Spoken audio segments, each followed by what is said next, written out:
সঙ্গীত শিল্পী কৌশিক হোসেন তাপসের সঙ্গে প্রেম করছেন চিত্রনায়িকা শবনম বুবলী।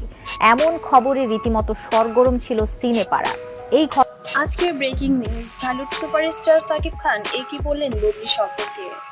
ওই মহিলা প্রসঙ্গে আর কিছু বলতে চায় না, বললেই আমার মুখ নষ্ট হয়ে যাবে। ওই মহিলা একটি চরিত্রহীন নারী, ওর সাথে সংসার হবে না। অপুর সাথে সংসার করেছি অনেক বছর, কিন্তু এরকম কোনো নোংরামি আমি ওর সম্পর্কে দেখি নাই।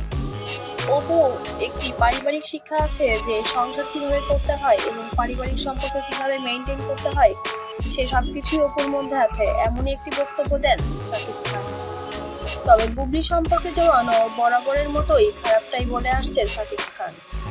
এবার বুবলীকে চরিত্রহীন লোভী মহিলা বলে আখ্যায়িত করলো superstar Dhallywood king Shakib Khan. Net দুনিয়ায় ভাইরাল হয়েছে সাকিব বুবলীর কিছু ইন্টারভিউ, যেখানে বুবলী অনেক গোপন কথা বলে ফেলেছে সাকিব খানের নামে। এতে সাকিব খান ক্ষিপ্ত হয়ে এবার বুবলী সম্পর্কে খারাপ কথা বলেই ফেললেন যেন।